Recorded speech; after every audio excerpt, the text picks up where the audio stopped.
नमस्कार। तथ्यों और तर्कों के आधार पर इतिहास को समझने समझाने के सिलसिले सच का सामना में आपका स्वागत है।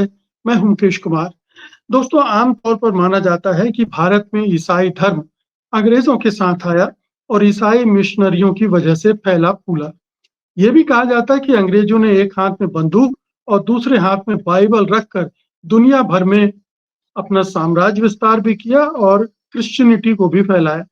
इस धारणा को उन धर्मों और राजनीति से प्रचारित किया जो ईसाइयत से खुद को खतरा महसूस करते थे। उन्होंने ईसाई मिशनरियों पर आरोप लगाए कि उन्होंने लालच देकर लोगों का धर्मांतरण करवाया और इस तरह से अपना धर्म का प्रचार प्रसार किया। लेकिन सच क्या है? भारत में अगर आज 2.3% ईसाई हैं, तो क्या वे लालच या किसी डर से ईसाई बने थे, या फिर इसके लिए भारत की सामाजिक आर्थिक परिस्थितियां भी जिम्मेदार हैं या कभी थीं?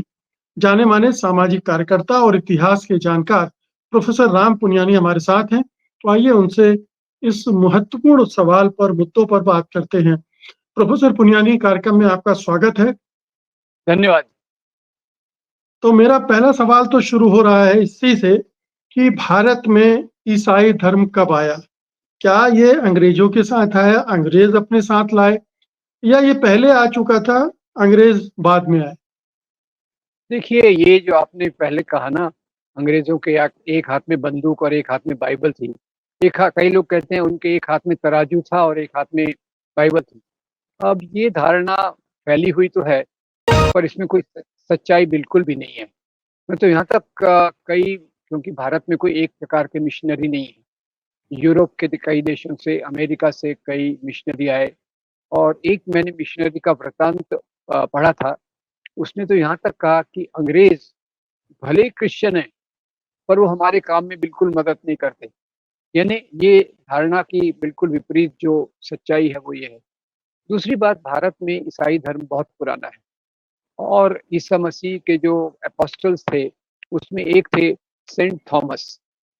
सेंट थॉमस यहाँ दूसरी बार आए एडी 52, यानी पहले जो ईसा के बाद 52 साल वो आए, जिसको कॉमन एरा भी कहते हैं। कॉमन एरा में 52 में आए और यहाँ उन्होंने बहुत सारे चर्चों की स्थापना की। वहीं से ईसाई धर्म के आने की शुरुआत हुई। अच्छा, दूसरी बात ये है कि इसके साथ-साथ दूसरे कई यहाँ एक सवाल है कि सेंट थॉमस भारत आए, भारत में केरल में आए और जी, वहाँ उन्होंने कैसे अपने धर्म का प्रचार किया?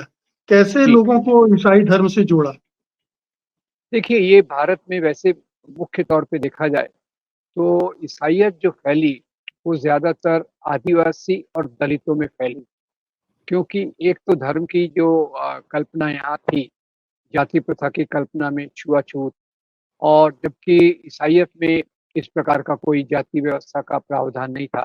ख़ैर बाद में थोड़े बहुत तरीके से आ गया, यहाँ की जाति प्रथा के प्रभाव में ईसाइयत में भी थोड़ी जाति प्रथा आ गई। पर मुख्य जो कारण था शुरुआत का, वो 2 माध्यमों से था। एक, जाति प्रथा को स्वीकार्यता नहीं देना, और इसके कारण जैसे इस्लाम में भी कई लोग गए। उसका भी मुख्य कारण स्वामी विवेकानंद यही बताते हैं कि जाति प्रथा के अत्याचार से बचने के लिए लोग मुसलमान बने, ये उनका है। और उसी को जोड़ के ये कह दिया जाए कि कई जगह जहाँ जैसे गुलामी खत्म हुई और जो दलित इस गुलामी में थे, गुलामी से मुक्ति पाने के बाद उन्होंने इस प्रकार के धर्मों को स्वीकार किया। ईसाई धर्म भी उसी में से एक है। ये एक। और सेंट थॉमस ने तो इतना नहीं किया, उन्होंने केवल चर्चेज़ की स्थापना की। बाद में जो सीरीज़ ऑफ वेव्स ऐसा कह सकते हैं, कोई ईसाई ग्रुप यहाँ, मिशनरी ग्रुप 4वीं शताब्दी में आया, कोई 6वीं में आया, ऐसा धीरे-धीरे लगातार वो आते रहे हाँ, और लेकिन मैं कहीं ज़्यादातर। पढ़ रहा था प्रोफेसर पुनियानी कि 6वीं सदी तक एक जी, ठीक-ठाक आबादी केरल में ईसाइयों की हो गई थी अच्छा, और राइट, शुरुआत राइट। में सेंट थॉमस आए थे तो यहूदी वहाँ थे, जो पहले से जी, आकर बसे हुए थे। पहले उन्होंने ईसाई धर्म को स्वीकार किया और उसके जी, बाद फिर विस्तार शुरू हुआ। तो जब विस्तार कर रहे थे तो संघर्ष भी हुआ होगा। जो जी। अपर कास्ट थे, खास तौर पर उन्होंने विरोध भी किया होगा और ये कहा जाता है कि सेंट थॉमस की हत्या की गई थी। तो इसके जी। बारे में थोड़ा-सा और बताइए? देखिए सेंट थॉमस जो आए थे, वास्तव में या वहाँ वो यहाँ आए थे यहूदियों की तलाश में। वो खुद पहले यहूदी थे, इज़राइल से थे और बिल्कुल। वो आए थे कि भाई यहूदियों को हम यहाँ आके तलाश करेंगे और उसी के साथ-साथ उन्होंने खुद वो ईसा मसीह के करीब रहे, उन्होंने ये धर्म का विस्तार किया और उसके कारण जो अपर कास्ट से संघर्ष था, उसका ज़्यादा विवरण नहीं मिलता क्योंकि उस समय ये एक राजाशाही का युग था और ये धर्म के आधार पे जो राजनीति बाद में अभी हम आज देखते हैं, वो नहीं थी। लोग अपनी-अपनी धारणाओं में और इसमें विश्वास रखते थे। पर इसके कारण जो सेंट थॉमस के काम के कारण कई अपर कास्ट ये साथ में आए होंगे, उन्हें लगा होगा कि ये हमारे जो गुलाम हमारी गुलामी से मुक्त हो रहे हैं, वो तो अब अलग ही धर्म में जा रहे हैं, उनको हमारी ज़रूरत ही नहीं है। तो वो हो सकता है कि उसके कारण सेंट थॉमस की हत्या की गई हो। और जहाँ तक मेरा अंदाज़ है, उस समय तक जो भारत में मिशनरियों का मुख्य काम रहा है, एक तरफ शिक्षा और दूसरी तरफ स्वास्थ्य, उसकी इतनी शुरुआत उस समय नहीं हुई थी।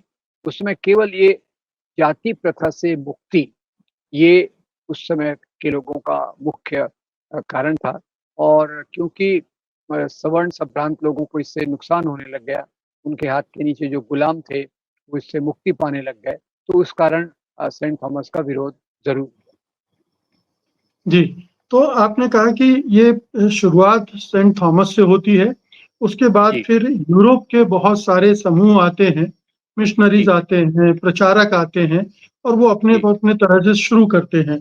गोवा जी, में पुर्तगीज़ आते हैं, पुर्तगाली आते हैं, वो वहाँ शुरू करते हैं।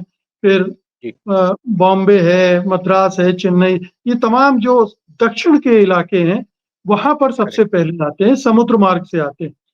इस राइट। तरह से ईसाइयत का विस्तार होता है। जी, हाँ, उसके बाद फिर बाद में तो 13वीं-14वीं शताब्दी के बाद इनमें से कई मिशन नॉर्थ ईस्ट में काफ़ी सक्रिय हो गए और क्योंकि नॉर्थ ईस्ट में ट्राइबल बेल्ट था, वहाँ सामाजिक सुविधाएँ नहीं थी, तो ईसाइयों ने यहाँ आके यहाँ की संस्कृति पर भी असर डाला और वो असर था मेनली शिक्षा पर ज़ोर और उन तबकों पर शिक्षा का ज़ोर, जिन तबकों को शिक्षा का प्रावधान नहीं था। क्योंकि यहाँ की जो वर्ण व्यवस्था के कारण कुछ तबकों को शिक्षा का प्रावधान नहीं था, तो इन्होंने जो स्कूल और बाद में जाके कॉलेजेस खोले, उसमें इस प्रकार का कोई बंधन नहीं था और सब लोग उनके स्कूल्स में जाने लगे। पर हाँ, ये बात भी यहाँ बता दूँ कि कई मिशन्स ऐसे थे, जिन्होंने अपने स्कूल में दाखिला देने के लिए ये शर्त रखी थी कि आपको पहले क्रिश्चियन बनना है। तो ये पूरा जैसे ये ऐसे कितने परसेंट होंगे उसका कहना मुश्किल है। पर कुछ ईसाई मिशनरियों के ग्रुप ऐसे थे क्योंकि ईसाइयों में भी कोई एकरूपता नहीं है। उसमें बहुत अलग-अलग प्रकार के चर्च हैं, प्रोटेस्टेंट, कैथोलिक तो मुख्य है। प्रोटेस्टेंट्स के अंदर भी लोग अलग-अलग प्रकार के होते हैं। तो कुछ जैसे हमने पिछली बार बात की बिरसा मुंडा की, तो बिरसा मुंडा को मिशनरी स्कूल में लेना था एडमिशन, उनको क्रिश्चियन बनना पड़ा जो बाद में उन्होंने छोड़ दिया। पर मुख्य रूप से पहले जो ईसाई धर्म फैला, ये कोस्टल एरियाज़ में फैला, तमिलनाडु में भी अच्छा-भला फैला और बाद में जाके इसका जो ज़्यादा विस्तार हुआ, वो जिसको हम अ, मध्य भारत का एक बेल्ट कह सकते हैं। गुजरात, मध्य प्रदेश में झाबुआ, उड़ीसा में कंधमाल वगैरह। ये जो आदिवासी बेल्ट है, इसमें उनका प्रचार ज़्यादा हुआ। और ज़्यादा हुआ ये इसका परिणाम बाद में भी हमको दिखा, आज भी दिख रहा है कि आज जो फ़ोकस है मिशनरियों का, अब मज़े की बात ये है कि मिशनरियों में आपस में भी कॉम्पिटिशन रहता है। कैथोलिक्स को लगता है कि प्रोटेस्टेंट लोग हमारे फॉलोअर्स को ले जाएँगे और प्रोटेस्टेंट काफ़ी सक्रिय इस मामले में हैं। तो आज जैसे प्रोटेस्टेंट भारत में करीब 54% हो गए हैं और उसमें भी कोई एक डिनोमिनेशन नहीं है, बहुत सारे डिनोमिनेशन है, उसको याद रखना भी मुश्किल है। और कैथोलिक जो एक है, वो 36-37% है और वो इस बात को मान्य करते हैं कि हमको कन्वर्शन में नहीं जाना। पर ओवरऑल प्रक्रिया जो हुई, प्रक्रिया में 3 कारण मुझे मुख्य दिखे। एक तो जाति व्यवस्था, दूसरा क्या है, जो दूर के एरिया थे, रिमोट एरियाज़ में स्वास्थ्य की सुविधाएँ बहुत कम थी, नहीं के बराबर थी। तो उसमें कई मिशनरी आपको ऐसे मिलेंगे एक आदिवासी गाँव में गए, जीवन भर बस गए, जड़ी-बूटी, दूसरी आधुनिक दवाएँ, उससे वो इलाज करने लग गए और इससे कई आदिवासी परिवारों को फ़ायदा हुआ, तब तक तो कुछ नहीं था। तो ये एक प्रभाव आदिवासियों पर था और दूसरा बाद में चलकर जब शिक्षा का महत्व और बढ़ा, तो आप देखिए आज देश भर में हर एक मुख्य शहर में एक बड़ा कॉलेज होगा या स्कूल होगा, जो सबसे मशहूर होगा और वो ज़्यादातर वो क्रिश्चियन मिशनरी द्वारा चलाया गया होगा, ज़्यादातर। और ऐसे ही उन्होंने स्कूल्स छोटे-छोटे मध्य एरिया के शहरों में भी खोले, जहाँ लोगों को काफ़ी आकर्षण था कि इसके बाद हमको नौकरी मिल सकती है, प्रबुद्धता आ सकती है और इस कारण से ये 2 चीज़ें मुख्य रही बाद में, एक स्वास्थ्य और दूसरा शिक्षा। अब इसको ये सेवा के भाव के रूप में रखते हैं कि हमारा ईसाई के रूप में कर्तव्य है कि हम अपना धर्म भी बढ़ाएँ और समाज की सेवा भी करें। समाज सेवा ये उनके धर्म का एक बहुत महत्वपूर्ण भाग है और ये सेवा के आधार पे स्वास्थ्य का भी काम करते हैं, शिक्षा का भी काम करते हैं और ज़्यादा जो बाद में धर्मांतरण हुए, उसमें कोई ज़बरदस्ती थी नहीं। नहीं तो आज तो देखिए आप, आज भारत में 2011 के बाद तो जनसंख्या गणना करवा नहीं रही है, पता नहीं क्या कारण है। और 2011 में ये केवल 2.3 थे और दूसरी बात मैं आपको बताऊँ, कुछ लोग कहते हैं कि एक्चुअल परसेंटेज ज़्यादा है, क्योंकि कुछ लोग ईसाई बनते हैं और डिक्लेयर नहीं करते कि हम ईसाई बने हैं, क्रिप्टो क्रिश्चियंस। ये 2 कारणों से अपना धर्म कुछ लोग छुपाते हैं कि एक तो अगर हम अपना धर्म दिखाएँगे, तो ये जो हिंदुत्व की राजनीति वाले हैं, ये हमारे पीछे पड़ जाएँगे और दूसरा जो दलित हैं, अब इसमें मुख्य 2 तबके हैं, एक दलित और दूसरा आदिवासी। आदिवासी तो कोई भी धर्म में जाए उसका रिज़र्वेशन बरकरार रहता है। और दलित जब अपना धर्म बदलता है तो उसका रिज़र्वेशन चला जाता है। तो ऐसा मान्यता है, पर ये कितने होंगे इसका कोई सही आँकड़ा बताना उचित नहीं होगा, सही नहीं होगा, क्योंकि उसकी कोई जनगणना तो की नहीं गई है, बताना भी मुश्किल है और बहुत ज़्यादा होंगे ऐसा ऐसा भी बात सही नहीं। तो इस प्रकार से तो जो हाँ जी, जी, आपका सवाल। तो ये आपका कहना ये है कि ईसाइयों ने हिंदुस्तान के उन वर्गों को अपना वो बनाया, लक्ष्य बनाया, उनका जी, जो बहिष्कृत थे, जो तिरस्कृत थे समाज के वो जी, हिस्सों को, और जी, उन्होंने बहुत ज़्यादा जोखिम भी उठाया, क्योंकि आदिवासी अंचलों में जाना उस समय, वहाँ काम करना पूरे जोखिम का काम था। बिल्कुल सही, बिल्कुल सही। ये मामूली बात नहीं है कि बस्तर और उड़ीसा और इन सब इलाकों में जाना, और नॉर्थ ईस्ट में जहाँ अभी भी बड़ा मुश्किल है जी, भीतरी इलाकों में जाना। तो उन्होंने ये जोखिम उठाया। बेशक उसके पीछे अपने धर्म के प्रचार की भावना भी रही होगी और सेवा की भावना भी रही होगी। बिल्कुल, लेकिन बिल्कुल, बिल्कुल। उनके काम से आदिवासियों का भला हुआ, दलितों का भला हुआ, उनको शिक्षा मिली, बेहतर स्वास्थ्य मिला और आगे चलकर अवसरों का फ़ायदा भी वो उठा सके। अगर वो नहीं मिलती तो रिज़र्वेशन का भी लाभ शायद उतना वो ना उठा पाते। आपने बिल्कुल सही कहा।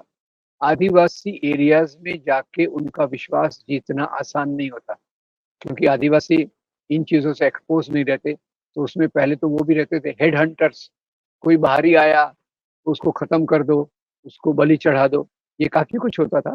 तो यानी ये एक बड़े साहस का काम था कि इन लोगों का विश्वास जीतना, विश्वास इतना जीतना कि वो इनके साथ जुड़ जाएँ और इनके साथ आगे चलें। ऐसी बहुत सारी कहानियाँ हैं, जिसमें जैसे एक आदिवासी परिवार, एक बच्चा मर गया, इलाज नहीं था, दूसरा फिर उस समय तक मिशनरी आए, उनके पास गए, इलाज किया, ठीक हो गए और उससे प्रभावित होके वो उनसे जुड़ गए, ये एक कारण था। और दूसरा शिक्षा की बात में अगर आप मैं कहें तो थोड़ा उसको विस्तार में बता दूँ, उनको शिक्षा देने के कारण आदिवासियों का सशक्तिकरण हुआ और जो उनका शोषण चल रहा था ज़मींदारों द्वारा, व्यापारियों द्वारा, व्यापारी और ये ज़मींदार वर्ग इससे आहत हो गए और ये एक मुख्य कारण है कि उन्होंने इनके खिलाफ प्रोपेगेंडा करवाया और जो हिंदुत्व की ताकतें हैं, उनसे मिलकर आदिवासी क्षेत्रों में हिंसा का ये चालू हो गया। एक ये और दूसरा जो हमारे कॉर्पोरेट वर्ल्ड खनिज पदार्थों को ढूँढ रहा है, वो खनिज पदार्थ तो इनके हैं, ये उसके ऊपर बैठे हैं। तो इस 2 कारणों से ख़ास तौर से जो आज क्रिश्चियन विरोधी हिंसा के नाम पर उन क्षेत्रों पर कब्ज़ा करना, ये बात की बात हुई और उसमें शिक्षा का बहुत बड़ा रोल है। क्योंकि देखिए पहले आदिवासी अशिक्षित थे, तो मैंने तो यहाँ तक सुना है कि शहर के व्यापारी जाते थे, 1 किलो नमक देकर उनसे 1 किलो वो बीज खरीद लेते थे बहुत महँगे वाले, चिरोली बोलते हैं उसको, बहुत। अब आदिवासी को लगता था नमक बड़ी अच्छी चीज़ है, वो ले लेता था और इतनी महँगी वाली चिरोली उसको दे देता था। और जैसे वो शिक्षा प्राप्त करने लग गए, ये चीज़ों पर रोक आई, तो उससे नुकसान किसको हुआ? एक तो ज़मींदार, जो उनकी ज़मीन लिखवा लेते थे और दूसरा ये व्यापारी, और ये दोनों किसके नज़दीक हैं? ये हिंदुत्व ताकतों के नज़दीक हैं। तो भारत में ईसाई धर्म के फैलने के कारण ये जो प्रक्रिया हुई, उसी के कारण बाद में 1990 के दशक के बाद यहाँ उनके खिलाफ हिंसा का बड़ा एक अभियान चला। और ये हिंसा का जो अभियान था, उसमें तो ख़ैर हम बात कर सकते हैं, वो भी अपने आप में एक बहुत महत्वपूर्ण है समझने की, क्योंकि प्रोपेगेंडा ये किया गया कि आदिवासी ये लालच देकर, प्रलोभन देकर इनको डरा-धमका कर इनको ईसाई बनाते हैं। इसलिए कई बार इनको राइस क्रिश्चियंस भी कहते हैं। राइस मतलब आपने कुछ लालच दिया और वो क्रिश्चियन बन गए। पर उसके साथ ही साथ जो भयंकर घटनाएँ हुई, आपको याद होगा, पैस्टर ग्राहम स्पेंस को ज़िंदा जलाया गया। कंधमाल में 2007-2008 में बड़े दंगे करवाए गए, कोई कोई ये बहाना लेकर। अभी मणिपुर में जो हिंसा चल रही है, उसके पीछे भी एक एंगल ये है, क्योंकि वहाँ भी लिथियम नाम का एक बहुत महत्वपूर्ण खनिज पदार्थ है, जो उद्योगपति बड़े-बड़े कॉर्पोरेट इस परिवार के नज़दीक हैं, उस पर कब्ज़ा करना चाहते हैं। तो ये दोनों बातें सच हैं। पर ये भी मैं कहूँगा छोटे से में कि कुछ इनके मिशंस थे जो कन्वर्शन को एम करते थे, आज भी करते हैं, पर उनका तबका छोटा है। बड़ा तबका कौन-सा है?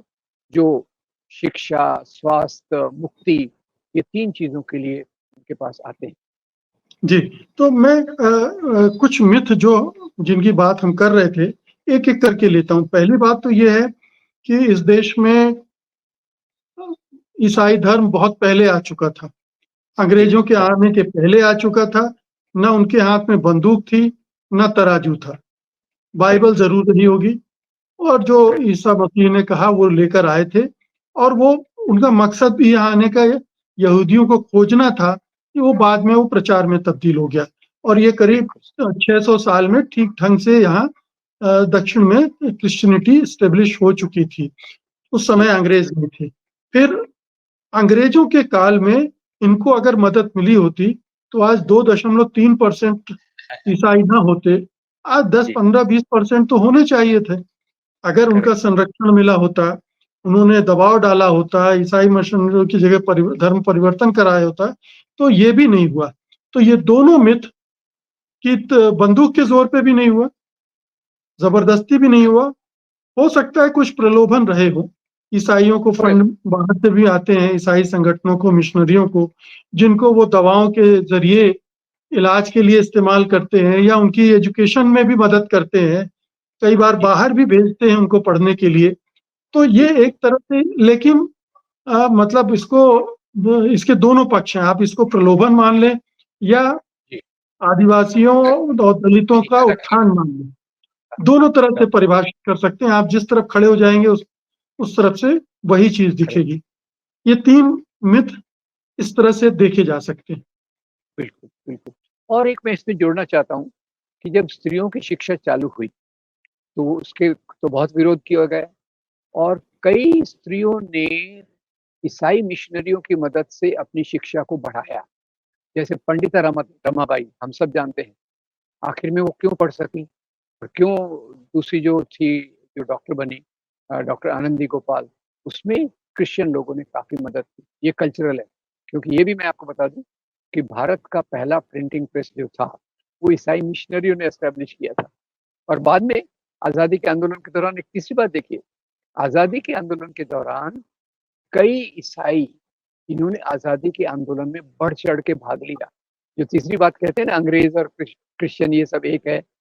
तो आज़ादी के आंदोलन में परसेंटेज वाइज़ देखा जाए, जो उनकी पॉपुलेशन के परसेंटेज से ज़्यादा उन्होंने कांग्रेस पार्टी जॉइन की। अंग्रेजों के खिलाफ आवाज बुलंद की। ये बात भी हमें याद रखना चाहिए। क्या इसको इस तरह से भी देखना चाहिए कि ईसाई धर्म ने हमारे समाज में एक तार्किक और वैज्ञानिक शिक्षा को भी बढ़ावा दिया, जो बिल्कुल। जो शास्त्रों की शिक्षा, जो मिथकों की शिक्षा थी, जिसमें शिक्षा क्या थी, एक किस्से जी, कहानियों वाली थी, एक तार्किक शिक्षा का आगमन यूरोपीय शिक्षा के आने से हुआ और ज्यादातर वो मिशनरियों ने शुरू किया। इसमें आपको एक मैं मजेदार किस्सा बताता हूँ कि जॉर्ज पंचम जब आए थे यहाँ भारत में, तो ज्योतिराव फूले ने उनका सत्कार किया। जॉर्ज पंचम का सत्कार किया, क्योंकि भाई आपके कारण हमारे लिए शिक्षा के मार्ग खुल गए हैं, और जो हम धर्म ग्रंथों के गुलाम थे, अब हम शिक्षित होकर समाज में आगे जाने की कोशिश कर सकते हैं। तो ये बात मुझे पता चली कि ये ज्योतिराव फुले ने, एक महाराष्ट्र में घोंगड़ी होती है, बहुत मोटा कंबल, वो आदर का प्रतीक, वो उन्होंने जॉर्ज पंचम को भेंट किया था। तो ये जो तीसरा पहलू है शिक्षा का, और वैसे शिक्षा तो ब्रिटिश के साथ आई, आधुनिक शिक्षा, उसमें ईसाइयों ने जो रोल प्ले किया, वो अविस्मरणीय है। और चौथा ये भी कह दूँ, अब ये जो लोग कहते हैं कि ये ईसाई मिशनरी लालच से, प्रलोभन से लोगों को क्रिश्चियन बनाते हैं, तो मेरा सवाल ये है, फिर क्रिश्चियन मिशन स्कूल्स में एडमिशन के लिए सब लोग मारा-मारी क्यों करते हैं? सबसे ज़्यादा कोई व्यक्ति चाहेगा तो कहाँ चाहेगा कि मेरा लड़का मिशन स्कूल में पढ़े, पर वहाँ कोई ऐसे धर्मांतरण का तो प्रकरण कोई देखा नहीं गया। अब वो तो अपने आप में देखिए ना, अगर आप top best colleges, top best ये देखिए, स्कूल्स देखिए, तो वो तो काफ़ी ऊपर आते हैं। ये एक मिथ इसलिए फैलाई गई क्योंकि ये क्रिश्चियन एरियाज़ में, आदिवासी एरियाज़ में हिंदुत्व की राजनीति वाले अपना नियंत्रण बढ़ाना चाहते हैं। इसलिए उन्होंने वनवासी कल्याण आश्रम बनाया, इसलिए उन्होंने कई संतों के आश्रम, गुजरात में डांग, झाबुआ में आसाराम के फॉलोअर्स, और ओडिशा में स्वामी लक्ष्मणानंद, इनके आश्रम खोले क्यों गए? मेनली ईसाइयों के खिलाफ प्रचार करने के लिए, और जिसके कारण बाद में वहाँ दंगे करवाए जा सके। तो ये उसका एक और पहलू। मतलब ये बेसिकली हिंदुत्व की राजनीति है जो ये प्रचार करने में लगी हुई है कि ईसाई मिशनरी हैं, वो सारे धर्मांतरण में लगे हैं, जबकि वो अपने ढंग से समाज सेवा भी कर रहे हैं। खासतौर जी, से जो हाशिए में लोग हैं, उनको उनके उत्थान के लिए उन्होंने बहुत महत्वपूर्ण योगदान दिया है और दे रहे हैं। एक पॉइंट मैं जोड़ूँगा मुकेश जी, कि देखिए ओडिशा में 1999 में 22 जनवरी की रात को पास्टर ग्राहम स्पेंस को उनके 2 मासूम बच्चों तिमोथी और फिलिप के साथ ज़िंदा जला दिया गया। उस समय डॉक्टर के.आर. नारायणन, भारत के शायद सबसे बेस्ट राष्ट्रपति, उन्होंने कहा कि दुनिया में जो सबसे घृणित काम है, उसमें से एक है। और बाद में वाधवा कमीशन बनाया गया। वाधवा कमीशन को बनाया गया इसके लिए कि आप पास्टर स्पेंस की हत्या की जाँच करो। उसके पहले क्या हो गया था, उस समय वहाँ वो मेरे ख्याल से वाजपेयी जी की सरकार थी, 1999, तो उसमें बिल्कुल, 3 मंत्रियों को भेजा, जॉर्ज फर्नांडिस, नवीन पटनायक और मुरली मनोहर जोशी। वो अ, आते हैं, एक दिन जाँच करते हैं, और क्या कहते हैं, इस हत्या में विदेशी ताकतों का हाथ है। वो हमारी सरकार को अस्थिर करना चाहते हैं, इसलिए उन्होंने ये किया। फिर बाद में वाधवा कमीशन बना। वाधवा कमीशन ने अपनी रिपोर्ट दी। रिपोर्ट में 2 बातें, काफ़ी कमियाँ हैं उस रिपोर्ट में, पर फिर भी 2 महत्वपूर्ण बातें उन्होंने कही कि ये जो पास्टर स्टेन्स की हत्या बजरंग दल के दारा सिंह ने की। बजरंग बिल्कुल दल सही। जो आरएसएस का ये है। दूसरी बात उन्होंने कही, जिस क्षेत्र में पास्टर स्टेन्स, वो तो लेप्रोसी के मरीजों के बीच में काम करते थे। जैसे आपटे करते हैं इधर हमारे महाराष्ट्र में, उनका एक बहुत बड़ा आश्रम है। तो इन्होंने लेप्रोसी के मरीजों के बीच में काम किया, और जिस एरिया में उन्होंने काम किया, वहाँ ईसाइयों की जनसंख्या नहीं बढ़ी। यानी 10 साल आप काम कर रहे हैं, लेप्रोसी मरीजों के बीच में काम कर रहे हैं, पूरा स्टैटिस्टिकल एनालिसिस किया, तो उसमें कोई वृद्धि नहीं हुई। तो ये एक मैं इसलिए जोड़ना चाहता हूँ कि ये जो इवन लेप्रोसी के लोगों के बीच में काम करना कितना मुश्किल है, आप देखिए। जैसे आपने शुरू में बताया आदिवासी एरिया में जाना मुश्किल है, और लेप्रोसी के बीच में काम करना और भी मुश्किल है। वहाँ वो 10 साल तक काम किए, और वहाँ की ईसाइयों की जनसंख्या में कोई वृद्धि नहीं हुई। तो ये हिंदुत्व की राजनीति इस प्रकार के अफ़वाहें फैला रही है और जिसके कारण मैंने जैसे उद्देश्य बताया, एक तो खनिज पदार्थों को कॉर्पोरेट को सौंपना और दूसरा वहाँ जो जमींदार और व्यापारी हैं, उनको ज़्यादा फ़ायदा पहुँचे, ये उनके मुख्य कारण हैं। बिल्कुल। बहुत-बहुत शुक्रिया प्रोफ़ेसर पुनियानी इस महत्वपूर्ण विषय पर बात करने के लिए। धन्यवाद आपका।